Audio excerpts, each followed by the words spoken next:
Oh, sige, sige. Let's do it, y'all. Listen, baby, you're the type of girl I wanna show.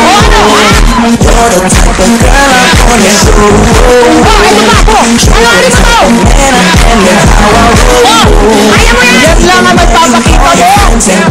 Let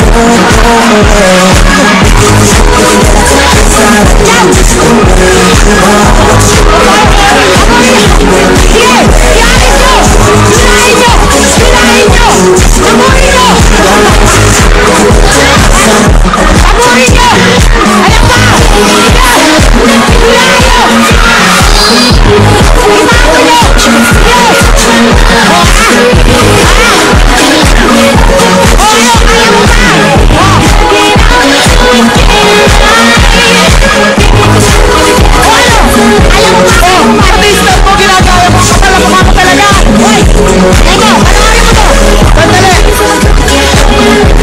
you, girl. Ipapakita ko sa kanya na magaling talaga ako. Kapal na mukha niya. Hindi, bababa kayo, di ba? Mababa kayo ng konti. Ay, tapos kayo taas sa likod. Oh. Sige, pilayan nyo siya, Kaya pilayan natin nyo. yan. 1, 2, 3. Oh, oh. Ayan.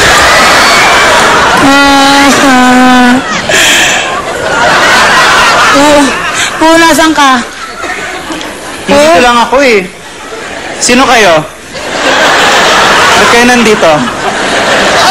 Alam mo itong mga pinagagawa natin, sinabi ko sa mga kamag-anak ko, manood kayo para ma-realize nyo kapag di namin kayo nabibigyan ng pera, hindi sasama ang loob nyo. Oo nga, ewan ko ba siya sa mga kamag-anak natin na yan? Isang beses nagpabili ng cellphone yung pamangking ko. Oh. Tito, bili mo ako ng cellphone. Tapos kinumusta ko sa kanya kung okay naman yung cellphone. Tinext ko siya. Ang sabi? Reply niya sa akin, who you? Binigyan ko na siyang kapal na mukha. Ako nga alam ko, tapos ay monthly amortization ko sa bahay eh. Oo. Pero bayad pa rin ako ng bayad. Bakit naman? Kasi pati pa rin kapitbahay namin, ako nagbabayad. O basta, tama na to. O sige na, mag-ano na lang tayo. Anong gusto mong gawin ngayon? Magsayaw na lang. Sayaw na naman! Naman? Last na yun kasi United na nga tayo, di ba? Oh. Magkabati pala tayo. Oh, ayoko na yung mga lifting, ayoko na mga ganon-ganon. O sige, yung ano na Ayoko lang. na mag-effort, total naman bayad na yung tuition ng anak ko.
In entertainment today, Pop Christian Bautista, Prince of Pop, Eric Santos, the Pop Heartthrob Bautista, the Acoustic Heartthrob Sam Milby, the Ultimate Heartthrob Piolo Pascual, the Pop Icons live at the Araneta, February 21, 2009.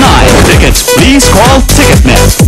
Catch them also at the following venue: February 13, Stadia Dagupan; February 14, Waterfront Hotel Cebu; February 28, St. Lasalo Bacolod. Pop Icon!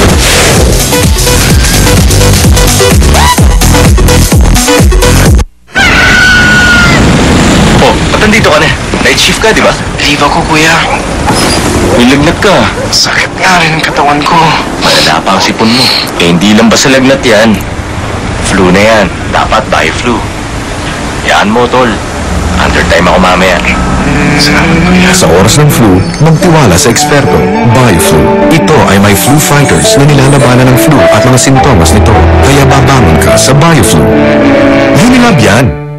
Ngayong Lunes sa Pilipinas! Game ka na ba? Pebrero na! Kaya love is in the air na! May asawa ka na? Wala. Binubuhay ko yung family ko. Kung sakasakali, ikaw ang mapunta rito sa ating defending winner. Hanggat pwede. Ganun ka rin, ha? Ganun ka rin. Wala patawad to. Swerte sa pag-ibig! Swerte rin sa pera! Red. Correct. Louis, Finland. Iceland. that's the correct answer. Abangan this Monday! Pilipinas, game ka na ba?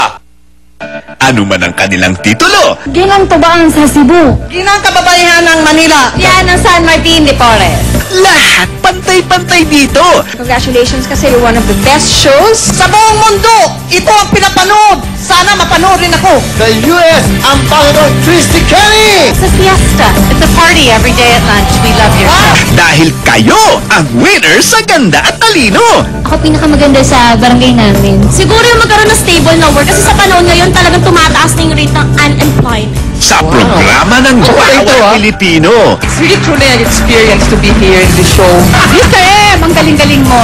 Good partnership with Willie. Oh, thank you. Wawawi! Perfect tandem sila Jake at Cheryl. Haharap sila ng tumapang sa pamilya, deal or no deal. Fully loaded ang balita hinahatid ng TV Patrol World. Fantastic ang feeling dahil makakasama na natin si Santino. Abangan ang pagsisaglanan by bukas pa. Panalo talaga ang beauty ni Betty dahil si Armando patuloy ang paghanap sa kanya. I love Betty Mattea. Maghanda ang gagawin ng dalawang David Garcia Jr. para sa pagpasok nila sa PNA. Tayong dalawa. Padating na naman ang panganib para kay Eva. Mas tumitinding eksena sa huling linggo ng Eva Fonda. Face your fears dahil mga kabayo ang haharapin ng mga participantes. Pinoy Fear Factor! Eto na. Meron kaming bisita ngayon na talaga namang kasama po namin ito, syempre sa Kapamilya Network, sa News Center. Napakahusay nitong taong to isa siyang news anchor. Pero, syempre, meron po siyang i-interviewin na isang importanteng Pilipino. Siya po, malalaman niyo mamaya. Bahala na siya mag-intro sa inyo. Eto na po siya.